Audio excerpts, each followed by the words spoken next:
John Woodin, and this is a ministry of Hollywood Faith Christian Center in beautiful Hollywood, Florida. We welcome you this morning. We're going to start in Matthew 17. Jesus says this, "And O faithless and perverse generation, how long shall I be with you? How long shall I bear you?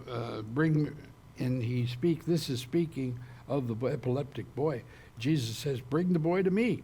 And he, of course, casts out the demons. There's only two things that the apostles ever wanted. And number one was that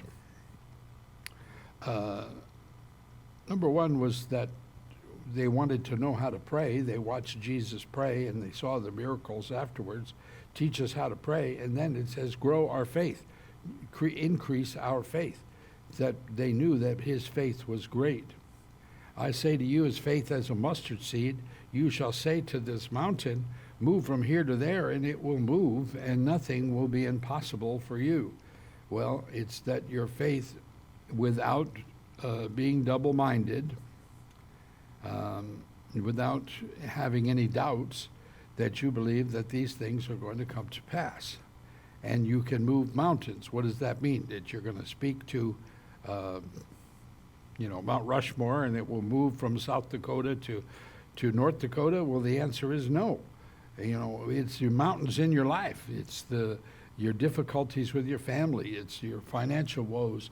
I mean, it's all sorts of things, but those are the mountains in your life that you have to believe that things are going to change.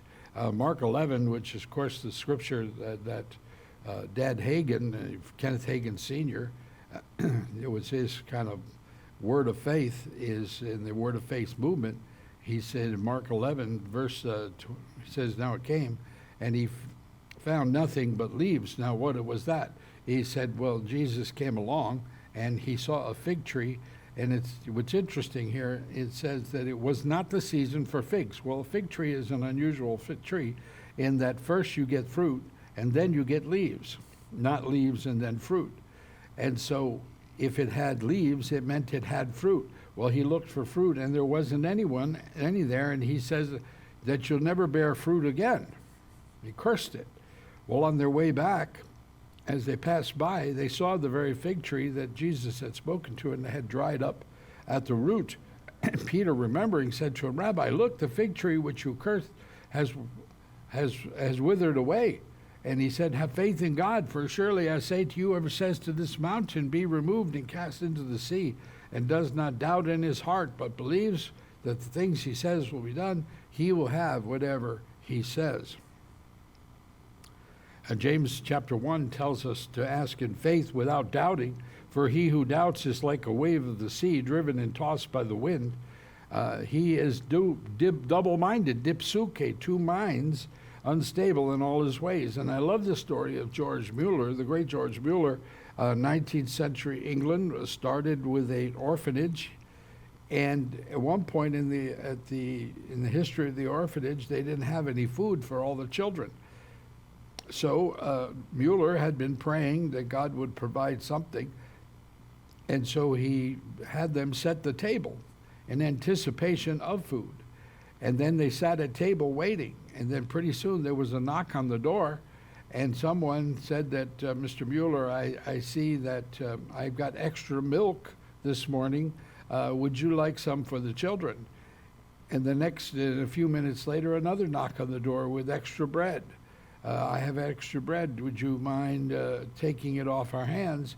And by the time they were done, God had brought supernaturally people who didn't know that they needed food, but supernaturally he brought food for their table. It is estimated, I saw one report, that he raised approximately, would have been today, $108 million without ever asking anyone for a cent other than praying to the Lord. He conducted ministries all through the United States and Britain, never took an offering, and people would just come and give him checks and give him money. He was an incredible man of faith. 1 Samuel 16 talks about David being anointed king. He's a teenager. The prophet Samuel is sent to the house of Jesse, David's father, and he says, anoint one of his sons, and I'll tell you which one when you get there. Well, Samuel goes, and each time one of the sons comes forward, Jesse has 7 sons, and he says, not this one, not this one. And he started with the oldest and the most handsome, and he said, go down to the end. And finally Samuel says, well, do you have any more sons? And he says, yeah, just the youngest one who's out in the sheep field with the sheep. And he said, well, you better go get him. And God tells Samuel, don't look with men's eyes. Don't look at the way man looks. Look at the way God looks. And so when he brings David, he says, this is the one. Anoint him king. And, of course, Samuel takes the horn of oil and he pours it over David, and it runs down all over his face and down on his body. And he's anointed king. You're the king of Israel. But is he king? The answer is no. Saul's still king. And it would take David 15 years before he became king. And that required a lot of believing and a lot of faith before anything ever happened for David. And I think that sometimes for us too, sometimes we lose faith and we lose patience. That sometimes we just have to be patient, and God is moving at the right time, at the right season in our lives. We just have to be faithful. God bless you. See you again next time.